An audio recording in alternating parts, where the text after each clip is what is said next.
বিয়ে, জন্মদিন, যে কোনো উৎসব আনন্দ অনুষ্ঠানে খুব সুলভে অত্যাধুনিক ডিজাইনের মেহেন্দি পরানো হয়। ঠিকানা গোড়াবাজার, বহরমপুর। যোগাযোগের নম্বর 8617444283।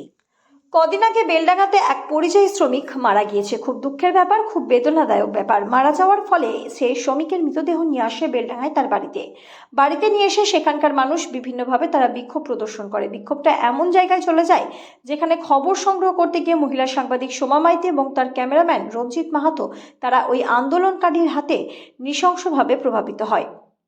লড়াই করছিল করুক, আন্দোলনটা করছিল করুক, করাটাই স্বাভাবিক, কিন্তু সেখানে এক মহিলা সাংবাদিক এবং তার ক্যামেরাম্যানকে তাদের উপর যে নৃশংসভাবে তাদের মারা হলো সেটা কিন্তু কাম্য ছিল না।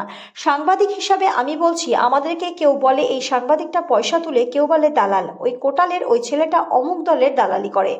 পয়সা তুলে এত কিছু বলার পরেও আমাদের গর্বে বুক ভরে যায়। ভারতের সংবিধানের চতুর্থ স্তম্ভ হচ্ছে এই সাংবাদিকতা। সেই সাংবাদিকতার মধ্যে আমরাও পড়ি। কিন্তু যখন মানুষের রাশে পড়ে কোনো সাংবাদিক হেনস্থা হয়, মার খায়, তখন মানুষ বলে ওই সাংবাদিকটা ওই দলের দালালি করছিল বলেই মার খেয়েছে।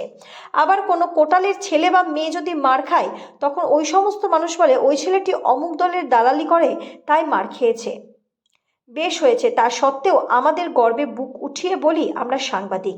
আমরা ভারতের সংবিধানের চতুর্থ স্তম্ভ। আমাদের পরিচয় হোক একটাই, আমরা কোনো দলের কোনো কারোর হয়ে যেন কাজ না করি। আমরা যেন কালোকে কালো বলি আর সাদাকে সাদা বলি। আজকে ধিক্কার সমাবেশে এটাই হোক মূল মন্ত্র। তবে সাংবাদিকদের পাশে যেন প্রশাসন থাকে, নিরাপত্তা যেন প্রশাসন নেয়। এটাই আপনাদের কাছে বিনম্র অনুরোধ জেলা বার্তার পক্ষ থেকে। বাধ্য হয়েছে। আপনারা দেখেছেন প্রথম দিনে গত শুক্রবারে আমাদের সোমা মাইতি এবং আমার সামনে আহত রঞ্জিত বসে আছেন। তারা আক্রান্ত, হাসপাতালে ভর্তি হয়েছেন।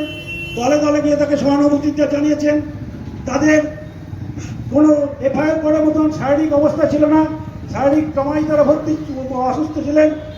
মার খাবে, বারবার মার খাবে, বারবার চৌতালায় এসে আমাদেরকে আন্দোলন করতে হবে, এটা তো হতে পারে না। এখন যারা জেলার কর্মকর্তা আছেন, জেলা পুলিশ সুপার, জেলা শাসক,